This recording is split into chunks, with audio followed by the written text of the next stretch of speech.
നമസ്കാരം. വീണ്ടും പ്രഷർ റൂമിലേക്ക്. മറ്റൊന്നുമല്ല, ഖത്തറിലെ ഷോയുമായി ബന്ധപ്പെട്ടുള്ള വാർത്തകൾ ആണ് ഞാൻ പ്രഷർ റൂമിലേക്ക് എത്തുന്നത്. ഖത്തറിലുള്ളവരുൾപ്പെടെ അറിയേണ്ട ഒരു കാര്യമാണ്. കേരളത്തിലെ മലയാളികൾ എവിടെയുണ്ടോ മലയാളികൾ അറിയേണ്ട ഒരു വാർത്തയാണ് ഞാൻ വീണ്ടും പ്രഷർ റൂമിലേക്ക് എത്തുന്നത്. ഖത്തറിൽ നടക്കാനിരുന്ന താരനിശ എന്ന് വേണം നമുക്ക് പറയാൻ. 150ഓളം ലാലേട്ടനും മമ്മൂക്കായും ഉൾപ്പെടെയുള്ള 150ഓളം താരങ്ങൾ, ടെക്നീഷ്യന്മാരുൾപ്പെടെയുള്ളവർ ഖത്തറിലെ മണ്ണിലെത്തുകയും അവിടെ റിഹേഴ്സൽ നടക്കുകയും ചെയ്തു.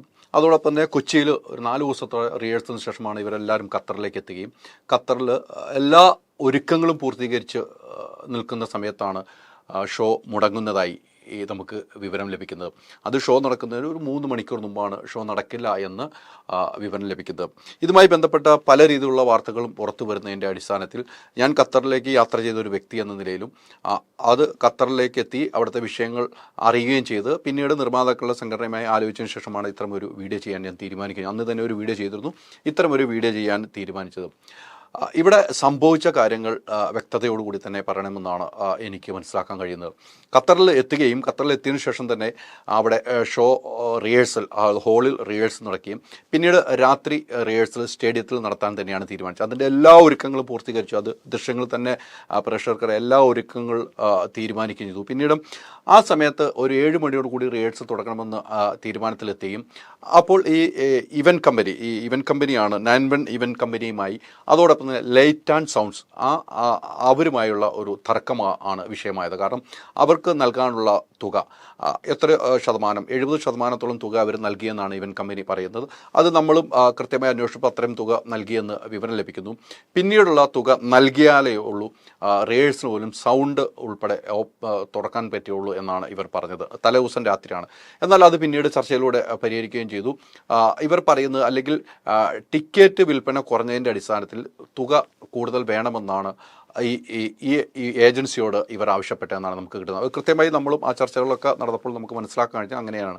പക്ഷേ അതൊരു തീരുമാനം എത്തുന്നില്ല എന്ന് മനസ്സിലാക്കുകയും പിന്നീട് പിറ്റേ ദിവസത്തേക്ക് അത് വേറെ രീതിക്ക് ചർച്ച ചെയ്ത് പരിഹരിക്കാമെന്നുള്ള തീരുമാനത്തിലേക്ക് രാത്രി റിഹേഴ്സൽ ക്യാമ്പിൽ ഈ സ്റ്റേഡിയത്തിൽ റിഹേഴ്സൽ നടക്കുന്നു. അത് പുലർച്ചെ 5 മണി വരെ. വലിയ തണുപ്പാണ്. ഈ തണുപ്പത്തും പ്രിയപ്പെട്ട താരങ്ങളും ഡാൻസേഴ്സും അതോടൊപ്പം തന്നെ നിർമ്മാതാക്കളും ഇതിൻ്റെ ഷോ ഡയറക്ടർമാരായ രഞ്ജിത്തും ഇടവേള ബാവും നാദിർഷ എല്ലാവരും അവിടെ ഈ തണുത്ത് വിറച്ച് റിഹേഴ്സൽ നടക്കുകയാണ്. അപ്പോഴൊന്നും ഈ ഷോ മുടക്കുന്നില്ല. ഷോ അതിൻ്റെ രീതിയിലേക്ക് പോകുമെന്നുള്ള ഉറപ്പോട് കൂടി തന്നെയാണ് മുന്നോട്ട് പോകുന്നത്.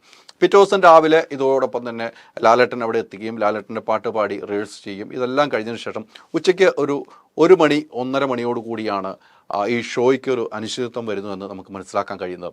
അത് നമ്മൾ അവിടെ അറിയുകയും എന്നാലും അത് ചർച്ചയിലൂടെ പരിഹരിക്കുന്നു എന്നാണ് നമുക്ക് കിട്ടുന്ന വിവരം. അവിടെ ഇരുന്ന എല്ലാവർക്കും കിട്ടുന്നില്ല. എന്നാൽ പല ആളുകളും ഈ സംഭവം അറിയുന്നില്ല. നിർമ്മാതാക്കളിൽ പല ആളുകളും ശ്രമിക്കുക. നിർമ്മാതാക്കളിലെ എക്സിക്യൂട്ടീവ് അംഗങ്ങളെല്ലാം അവിടെയുണ്ട്. അവരൊന്നും അറിയുന്നില്ല.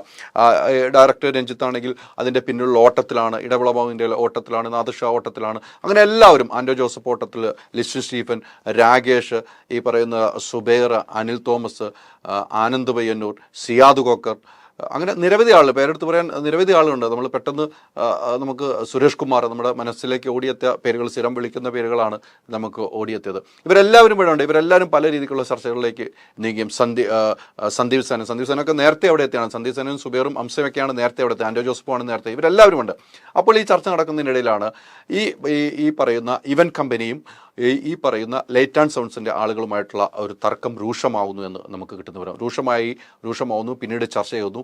ഈ ലൈറ്റ് ആൻഡ് സൗണ്ടിൻ്റെ എമൗണ്ടിൽ 30% മാത്രം ബാലൻസ് വയ്ക്കുന്നു. ഈ സ്റ്റേഡിയത്തിൽ പൈസ അടച്ചില്ല എന്ന് പറയുന്ന വാർത്ത തെറ്റാണ്. സ്റ്റേഡിയത്തിൽ പൈസ അടച്ചു എന്നാണ് നമുക്ക് കിട്ടുന്ന വിവരം. അത് സത്യസന്ധമായിട്ട് നമ്മൾ അന്വേഷിച്ചപ്പോൾ സ്റ്റേഡിയത്തിലൊക്കെ പൈസ അടച്ചു, അല്ലെങ്കിൽ ഒരിക്കലും സ്റ്റേഡിയം തുറന്നു കൊടുക്കില്ല എന്ന് നമുക്കറിയാം. തലേദിവസം സെറ്റിങ്സിലൊന്നും തുറന്നു കൊടുക്കില്ല. സ്റ്റേഡിയത്തിൻ്റെ പൈസ അടച്ചിട്ടുണ്ട്. എന്നാൽ ഈ ഇവൻറ്റ് കമ്പനിയും ഈ ലൈറ്റ് ആൻഡ് സൗണ്ട് ആളുകളുമായിട്ടുള്ള ഒരു തർക്കം രൂക്ഷമാകുകയും പിന്നീട് ഈ ലൈറ്റ് ആൻഡ് സൗണ്ടിൻ്റെ ആളുകൾ, അത് മലയാളി അടങ്ങുന്ന ഒരു സംഘം തന്നെയാണ്, അവരുടൻ തന്നെ സർക്കാർ എന്ന് വെച്ചാൽ ഖത്തർ ഭരണത്തിലേക്ക് ഈ മെയിൽ അയക്കുകയാണ്. ഇത് പൈസ നൽകാനുണ്ട്, അതുകൊണ്ട് ഞങ്ങൾ പരിപാടി നടത്താൻ കഴിയില്ല എന്ന് മെയിൽ അയച്ചു. എന്നാൽ ഇവൻറ്റ് കമ്പനി അത്തരം ഒരു മെയിൽ അയക്കരുത്, ഇത് ചർച്ചകളിലൂടെ പരിഹരിക്കാമെന്ന് ഇവരോട് ആവശ്യപ്പെട്ടു എന്നാണ് നമുക്ക് കിട്ടുന്ന വിവരം. ഈ സമയത്തൊക്കെ ഈ ലൈറ്റ് ആൻഡ് സൗണ്ടിലെ ആളുകൾ നമ്മൾ താമസിക്കുന്ന ഹോട്ടലിൽ വരികയും ഇവരോട് ചർച്ച നടത്തുകയും ചെയ്യുന്നു. ഇവർ ഒരു രീതിക്കും അടുക്കാത്ത നിലയിലേക്ക് വന്നു. ഇവരുടെ മെയിൽ പോയോടുകൂടി സർക്കാർ തന്നെ പ്രോഗ്രാം നടത്താൻ കഴിയില്ല എന്ന് പറയുകയും ഗേറ്റ് അടയ്ക്കുകയും ചെയ്തു. ആ സമയത്തൊക്കെ നിരവധി ആളുകൾ ഈ സ്റ്റേഡിയത്തിലേക്ക് വരികയാണ്. കാരണം 12:30 മണിയോടുകൂടി സ്റ്റേഡിയത്തിലേക്ക് വന്ന് ബോംബ് സ്ക്വാഡിൻ്റെ ചെക്കിംഗ് നടക്കണം. അവിടെ വലിയ റൂൾസ് ആണുള്ളത്. അതെല്ലാം ചെക്ക് ചെയ്തതിന് ശേഷമേ ഉള്ളൂ ആ കാര്യം. 250ഓളം പോലീസ് അംഗങ്ങൾ അവിടെ എത്തി ചെക്കിങ്ങിന് വേണ്ടി. അതിൻ്റെ മുദീർ എന്ന് വെച്ചാൽ അതിൻ്റെ ഏറ്റവും ഉയർന്ന ഓഫീസർ ഉൾപ്പെടെ വന്നു. പിന്നീട് അവിടെ ചെറിയ പ്രശ്നങ്ങൾ ഉണ്ടാകാതിരിക്കാൻ വേണ്ടി ഗേറ്റ് അടയ്ക്കുകയാണ് ചെയ്തത്. അതോടുകൂടി ഈ ഷോ നടക്കില്ല എന്ന് ഏറെക്കുറെ ഉറപ്പാവുന്നു. എന്നാൽ പല ഘട്ടത്തിലും ചർച്ച നടക്കുന്നുണ്ട്. ഇതെങ്ങനെയും നടത്താനുള്ള ചർച്ചകൾ നിർമ്മാതാക്കൾ അവരുടെ മാക്സിമം ശ്രമം നടത്തുന്നുണ്ടെങ്കിലും ഇവരുടെ ഒരു പ്രശ്നമുണ്ടായത് ഇതിൻ്റെ ഒറിജിനൽ സത്യാവസ്ഥ കൃത്യമായി തന്നെ ഇവൻറ്റ് കമ്പനി ഈ നിർമ്മാതാക്കളെ അറിയിക്കാത്ത ഒരു പ്രശ്നമുണ്ടായി. ഇത് സോൾവ് ആവും എന്ന് പറഞ്ഞുകൊണ്ട് അത് സോൾവ് ആവും എന്നുള്ള നിലയിലേക്ക് തന്നെയാണ് കാര്യങ്ങൾ പോയിക്കൊണ്ടിരുന്നത്. അതുകൊണ്ട് തന്നെ ഡയറക്റ്റ് ചെയ്യാനുള്ള രഞ്ജിത്തോ ബാബു ഒന്നും അറിയാതെ ഈ കാര്യങ്ങളിലേക്ക് പോകുന്നു. ഇവർ ഇതിൻ്റെ പിന്നിൽ തന്നെ ഇവരുടെ ഓട്ടമായിരുന്നു. ഇവരൊക്കെ എത്ര നാളത്തെ അധ്വാനം വന്നത്, രഞ്ജിത്തിൻ്റെ അധ്വാനമാണ് എടുത്തു പറഞ്ഞത്. അത്രയും നാളത്തെ അധ്വാനം, എത്ര നാളത്തെ സ്വപ്നമായിരുന്നു ഈ പദ്ധതി എന്ന കാര്യത്തിൽ യാതൊരു സംശയമില്ല. അദ്ദേഹത്തിൻ്റെ കണ്ണ് നിറയുന്നത് നേരിട്ട് കണ്ടാണ്. അങ്ങനെ നിരവധി ആളുകളുടെ കണ്ണ് നിറയുന്നത് നേരിട്ട് നമ്മൾ കണ്ടാണ്. ഇതിനുശേഷം ഇവിടെ ഈ പ്രശ്നങ്ങൾ രൂക്ഷമായതോടി ഗേറ്റ് അടച്ചതോടി പരിപാടി നടക്കില്ല എന്ന് ഉറപ്പാകുകയും ഈ ലൈറ്റ് ആൻഡ് സൗണ്ടിൻ്റെയൊക്കെ ആളുകൾ അവിടെ നമ്മളൊപ്പം തന്നെ ഹോട്ടലുണ്ടായും അവർ ഒന്നിനും എടുക്കാത്ത നിലയിലേക്ക് അവർ തന്നെ ഈ മെയിലേജോടി അത് ഓഫാക്കുകയും ചെയ്തു. ഇതാണ് യഥാർത്ഥത്തിൽ നടന്ന സംഭവം. എന്നാൽ ഈ ഇവൻറ്റ് കമ്പനി മുങ്ങി എന്ന് പറയുന്ന വാർത്ത അടിസ്ഥാനരഹിതമാണ്. കാരണം ഇവൻറ്റ് കമ്പനിയുടെ 2 പേർ, ഹാരിസും മനസ്സും ജ്യേഷ്ഠ മനേനുമാണ്. ഞാൻ പേരെടുത്ത് തന്നെ പറയാം. ഇവർ നമ്മളെ തിരിച്ച് യാത്ര അയക്കുന്നത് വരെ, പുലർച്ചെ യാത്ര അയക്കുന്നത് വരെ നമ്മോടൊപ്പം നിന്ന 2 പേരാണെന്ന കാര്യത്തിൽ യാതൊരു സംശയവുമില്ല. ഇവർ എത്രയോ കോടി രൂപ മുടക്കിയതാണ്. അത്രയും രൂപ മുടക്കിയപ്പോൾ ബാക്കി തുക മുടക്കാൻ അവർക്ക് പെട്ടെന്ന് സാമ്പത്തികമായിട്ട് എന്തെങ്കിലും ബുദ്ധിമുട്ടുണ്ടായതായിരിക്കാം. എങ്കിൽ അവർ കൊടുക്കാമെന്ന് പറയുന്നുണ്ട്. ടിക്കറ്റ് സെയിൽ നടക്കുന്നു. അന്ന് ടിക്കറ്റ് സെയിൽ നടക്കുകയും ചെയ്തിട്ട് ഒരു ദിവസമായിരുന്നു. അന്ന് ടിക്കറ്റ് സെയിൽ രാവിലെ മുതൽ നടക്കുകയും ചെയ്തു എന്ന കാര്യത്തിൽ സംശയമില്ല. അപ്പോൾ ഈ കാര്യങ്ങളൊക്കെ പറയുമ്പോൾ അവർ മുങ്ങി എന്ന് പറഞ്ഞ വാർത്ത അടിസ്ഥാനരഹിതമാണ്. ഈ കാര്യമാണ് പ്രേക്ഷകർ മുമ്പിലേക്ക് എത്തിക്കുന്നത്. അതോടൊപ്പം തന്നെ ഹോട്ടലിൽ നിന്നും ആളുകളെ ഇറക്കി വിട്ടു, താരങ്ങളെ ഇറക്കി വിട്ടു എന്ന് പറഞ്ഞ് ചില ഓൺലൈനൊക്കെ വാർത്ത. അങ്ങനെ ഹോട്ടലിൽ നിന്നും ഇറക്കി വിടുന്ന ഒരു അവസ്ഥ ഉണ്ടായിട്ടില്ല. കാരണം ഞാൻ ഹോട്ടലിൽ താമസിച്ച ആളാണ്. എൻ്റെ കൂടെയുള്ള താരങ്ങളും എന്നോടൊപ്പം വന്ന ക്രൂ മെമ്പേഴ്സും പ്രൊഡ്യൂസർമാരെല്ലാം ഹോട്ടലിൽ താമസിച്ചു. ഹോട്ടലിൽ ഇറക്കി വിട്ടു എന്ന വാക്ക് തെറ്റാണ്. അതിൻ്റെ കാര്യം ഒന്ന് വിശദീകരിക്കാം. ഹോട്ടൽ ഇവരെടുത്തിരുന്ന 2 സ്റ്റാർ ഹോട്ടലുകളായിരുന്നു എടുത്തിരുന്നത്. 2 സ്റ്റാർ ഹോട്ടലും താരങ്ങളും ടെക്നീഷ്യന്മാരും നിർമ്മാതാക്കളും ഉൾപ്പെടെയുള്ള 2 ഹോട്ടലിലായിട്ട് താമസിക്കുന്നു. ഈ ഹോട്ടലിലെ കരാറ്, ഈ ഹോട്ടലിലുള്ള എഗ്രിമെൻറ്റ് പ്രോഗ്രാം കഴിഞ്ഞ് എന്ന് വെച്ചാൽ 7-ാം തീയതി പ്രോഗ്രാം കഴിഞ്ഞ് രാത്രി തന്നെ തിരിക്കുന്ന ആളുകളുണ്ട്. 8-ാം തീയതി രാവിലെയും തിരിക്കുകയാണ്. ഈ രീതിക്കാണ് ഹോട്ടലിൽ നിന്ന്. അപ്പോൾ 8-ാം തീയതി ഉച്ച വരെയാണ്, 12 മണിക്ക് ചെക്കൗട്ട് സമയമാണ് വെച്ചിരിക്കുന്നത്. ആ സമയം വരെ ഹോട്ടലിൽ കഴിയാമെന്നാണ് ഈ 2 ഹോട്ടലിലെ ഡീലിങ്സ് ഉള്ളത്. അതുകൊണ്ട് തന്നെ ഈ ഹോട്ടലിൽ നിന്ന് മാറേണ്ട സാഹചര്യമുണ്ട് എന്ന കാര്യത്തിൽ സംശയമില്ല. അപ്പോൾ ഈ നിർമ്മാതാക്കളുടെ സംഘടന ഇടപെട്ടുകൊണ്ട് തന്നെ മറ്റൊരു അതിലും ആഡംബരമായ ഹോട്ടലിലേക്ക് അവിടെ ഉണ്ടായിരുന്ന ആളുകളെ മാറ്റി. അതിൽ മിക്ക താരങ്ങളും അന്ന് തലേന്ന്, അത് ഞാൻ അതിനെക്കുറിച്ച് വിശദീകരിക്കാം. ടിക്കറ്റ് കിട്ടിയില്ല എന്ന് പറയുന്നവർക്ക് ഉള്ള മറുപടി ഞാൻ നൽകാം.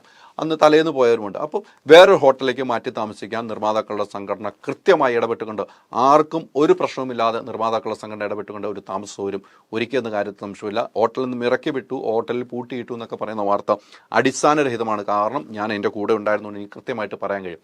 അതോടൊപ്പം തന്നെയാണ് ടിക്കറ്റ് ലഭിക്കുന്നില്ല എന്ന് പറയുന്നത്. ടിക്കറ്റ് ഇല്ലാതെ പല ആളുകളും അവിടെ കുടുങ്ങിപ്പോകുന്നു, പല ആളുകൾക്കും വരാൻ കഴിയുന്നില്ല എന്ന വാർത്തയും കണ്ടിരുന്നു. എന്നാൽ ഇതെല്ലാം അടിസ്ഥാനരഹിതമാണ്. ടിക്കറ്റുമായി ബന്ധപ്പെട്ട് ഈ ട്രാവൽ ഏജൻസി, ഈ ഇവൻറ്റ് കമ്പനിയുമായി ട്രാവൽ ഏജൻസിക്ക് ഒരു കരാറുണ്ടായിരുന്നു. ടിക്കറ്റിൻ്റെ പണം നൽകാനുള്ള കരാറുണ്ടായിരുന്നു. അത് നൽകാതെ കൊണ്ട് അവർ റിട്ടേൺ ടിക്കറ്റ് നൽകില്ല എന്നൊരു വാശിയിലേക്ക് പോയി. കാരണം ഇവൻ്റ് നിന്ന് എപ്പോൾ പണം കിട്ടില്ല എന്നൊരു ധ്വനി ഉണ്ടായി. കൃത്യമാണ്, അത് ഇവൻ്റ് നിന്ന് കഴിഞ്ഞാൽ പണം കിട്ടില്ല എന്ന് ട്രാവൽ ഏജൻസിയെ കുറ്റം പറഞ്ഞിട്ട് കാര്യമില്ല. അപ്പോൾ ഈ ട്രാവൽ ഏജൻസിയുമായിട്ട് നിരന്തരം സന്ദീപ് സേനൻ ഉൾപ്പെടെയുള്ളവർ സംസാരിക്കുന്നു. മറ്റ് സിയാദ് കോക്കർ, സുരേഷ് കുമാർ, രാകേഷ്, ആൻഡോ ജോസഫ്, ലിസ്റ്റ് സ്റ്റീഫൻ, ഇവരെല്ലാവരും ഇവരുമായിട്ട് സംസാരിച്ചു. അനിൽ തോമസ്, എല്ലാവരും ഇവരുമായിട്ട് സംസാരിക്കുന്നു. മഹാസുബൈർ ഉൾപ്പെടെ എല്ലാവരുമായിട്ട് സംസാരിച്ചു. ഇവരത് ടിക്കറ്റ് ക്യാൻസൽ ചെയ്യില്ല എന്ന് ഉറപ്പ് നൽകുന്നു. ടിക്കറ്റിൻ്റെ പൈസ നമ്മൾ നൽകാമെന്ന് പറയുകയുണ്ടായി. ആ സമയത്ത് തന്നെ ഈ ഇവൻറ്റ് കമ്പനിയുടെ ആളുകൾ പണമായിട്ട് അവിടെ വരികയും ഇവർക്ക് ടിക്കറ്റ് ക്യാൻസൽ ചെയ്യാതിരിക്കാൻ വേണ്ടി പണം നൽകുകയും ചെയ്തു. അതിൽ 20%, 25% മാത്രം ബാലൻസ് നിന്നുകൊണ്ട് പണം നൽകുകയാണ്. പണം ഈ ട്രാവൽ ഏജൻസിയുടെ കയ്യിൽ നൽകുമ്പോൾ തന്നെ ഇവർ ഓട്ടോമാറ്റിക്കായിട്ട് ടിക്കറ്റ് ക്യാൻസൽ ചെയ്തു. അപ്പം അതും ചെയ്തത് ഒരു ക്രൂരതയാണ്. ഒരു മലയാളിയാണ് അവിടെ വന്നിരുന്നത്, അത് വേറെ കമ്പനിയുടെ ആളുകളാണ്, മലയാളിയാണ് സംസാരിച്ചത്. പക്ഷേ അവർ നമ്മൾ പോലും അറിയാതെ ടിക്കറ്റ് ക്യാൻസൽ ചെയ്യുന്ന നിലയിലേക്ക് അവിടെയും ഒരു ചതിവ് സംഭവിച്ചിട്ടുണ്ട് എന്ന കാര്യത്തിൽ. എന്നാൽ ഈ ഇവൻ്റുകാർക്ക് മുങ്ങണമെങ്കിൽ മുങ്ങാം, ഈ പൈസ കൊടുക്കാതിരിക്കാം.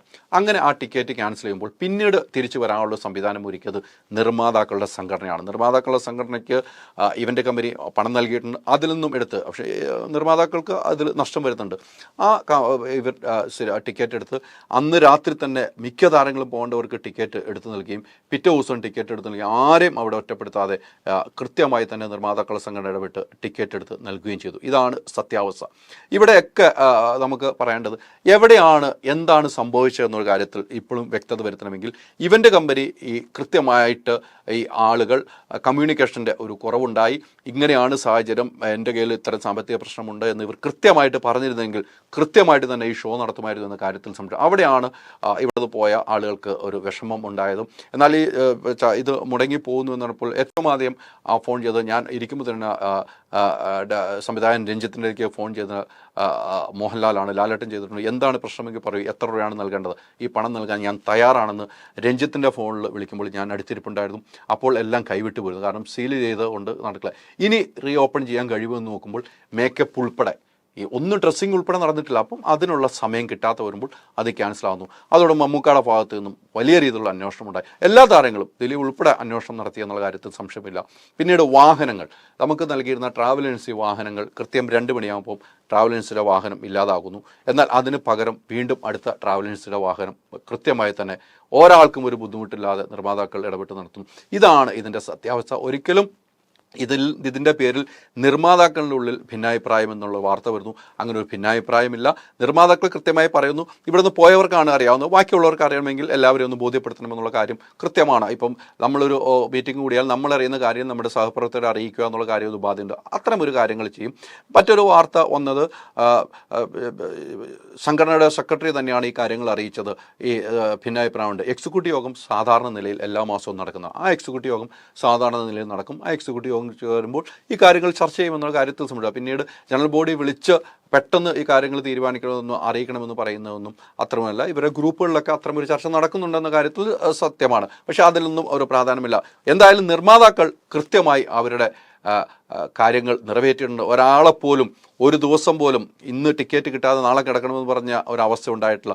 അവരെന്ന് തിരിച്ചു വരാൻ ടിക്കറ്റ് മാറ്റി കൊടുക്കുകയും ഫ്ലൈറ്റുകൾ മാറുന്ന ഒരു സാഹചര്യം മാത്രമേ ഉണ്ടായുള്ളൂ എന്ന കാര്യത്തിൽ സംശയമില്ല. എല്ലാവരും സുരക്ഷിതമായിട്ട് തന്നെയാണ് ഇവിടെ എത്തിയത്. ഇവിടെ നമ്മൾ മനസ്സിലാക്കാൻ കഴിയുന്ന ഇത്തരം വാർത്തകൾ നൽകുമ്പോൾ മറ്റുള്ളവരെ കുറ്റപ്പെടുത്തുന്ന നിലയിലേക്ക് വാർത്തകൾ പോകുന്നുണ്ടോ എന്നൊരു സംശയമുണ്ട്. കാരണം ഇതാണ് അവിടെ നടന്ന സത്യാവസ്ഥ. ഇതറിയില്ലാതെ പല കോണിൽ നിന്നും കേൾക്കുന്ന വാർത്തകളാണ് പുറത്തുവിട്ടത്. നിർമ്മാതാക്കളുടെ ഭാഗത്തു നിന്നും 100% സത്യസന്ധമായിട്ട് കാര്യങ്ങൾ നടത്തി തന്നെയാണ് തിരിച്ച് ആളുകളെ എത്തിച്ചത്.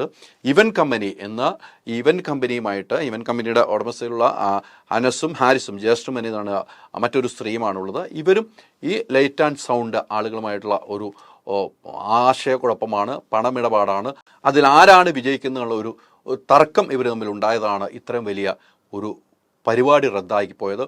അതിനെല്ലാവർക്കും വളരെയധികം വിഷമവും ദുഃഖവുമുണ്ടെന്ന കാര്യത്തിൽ സംശയമില്ല. പിന്നീട് മറ്റൊരു പ്രധാനപ്പെട്ട കാര്യം, ഇതിന് പകരം കൊച്ചിയിൽ ഒരു ഷോ നടത്തുമെന്നൊക്കെ വാർത്ത, അതൊക്കെ പിന്നീട് ആലോചിക്കുന്ന ഒരു കാര്യങ്ങൾ. അങ്ങനെ ഒരു ആലോചന നടക്കുന്നുണ്ട്. അതോടൊപ്പം തന്നെ ഇതിന് പകരമായിട്ട് സിനിമ നിർമ്മിക്കുമെന്ന് പറയുന്നു. സിനിമ എന്നുള്ള സ്വപ്നം ഇതിനു മുമ്പും നിർമ്മാതാക്കളുടെ സംഘടനയ്ക്കുണ്ട്. താരസംഘടനമായ അമ്മയുമായി കൈകോർത്ത് തന്നെയാണ്. പിന്നീട് താരങ്ങൾക്കൊന്നും ഒരു പണവും നൽകിയിട്ടല്ല താരങ്ങൾ വന്നത്. അത് അമ്മയുമായിട്ടുള്ള ബന്ധപ്പെട്ട് നിർമ്മാതാക്കളുമായിട്ട് ബന്ധപ്പെട്ടാണ് താരങ്ങളെല്ലാം വന്നത്. 1 രൂപയ്ക്ക് പോലും അല്ല. വേറൊരു വാർത്ത ഓൺലൈനിൽ വന്ന് താരങ്ങൾക്ക് പണം നൽകാത്തത് കൊണ്ടാണ് ആ താരങ്ങൾ സ്റ്റേജിൽ കയറാതിരുന്നത് എന്നൊക്കെ ഒരു വാർത്ത വന്നു. അതെല്ലാം അടിസ്ഥാനരഹിതമാണ്. ഇതാണ് അവിടെ നടന്ന സത്യാവസ്ഥ.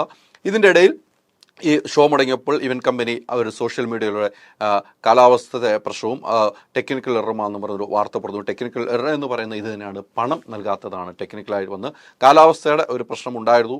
അന്ന് പിറ്റേ ദിവസം അന്ന് പുലർച്ചെ 8-ാം തീയതിയൊക്കെ പുലർച്ചെ വരുമ്പോൾ അവിടെ മഴയും പെയ്തിരുന്നു. അന്ന് മഴയൊന്നും പെയ്തില്ല എന്ന കാര്യത്തിൽ സംശയമില്ല. ഇത് ഈ സ്റ്റേഡിയം ലോകകപ്പ് നടന്ന സ്റ്റേഡിയമാണ്. ഈ സ്റ്റേഡിയത്തിൻ്റെ ഉള്ളിൽ എന്തെങ്കിലും ഒരു പ്രശ്നമുണ്ടായാൽ അത് ഖത്തറിൽ വലിയ രീതിയിൽ ബാധിക്കും എന്നതുകൊണ്ട് മാത്രമാണ് ഖത്തർ ഭരണാധികാരികൾ അത് പുറത്തേക്ക് ആളുകളെ വിടുകയും അകത്ത് കയറ്റാതിരിക്കുകയും ചെയ്തത്. അത്തരമൊരു പേരുദോഷം ഖത്തറിനുണ്ടാകാൻ പാടില്ല എന്നതാണ് അവരുടെ നിർബന്ധം. അതുകൊണ്ട് തന്നെയാണ് ഈ പണമിടപാട് തീർത്താൽ മാത്രമേ പരിഹരിക്കാൻ കഴിയുള്ളൂ. അത് 1 മണിയോടുകൂടി പണമിടപാട് തീർത്താൽ മാത്രമേ ഉള്ളായിരുന്നു ഗേറ്റ് ഓപ്പൺ ചെയ്യുകയുമുള്ളായിരുന്നു. ഇതാണ് സത്യാവസ്ഥ. ഓക്സിജനിൽ വമ്പിച്ച വിലക്കുറവുമായി കേരളം കൂളാകും AC discount sale. Oxygen, the cooling expert.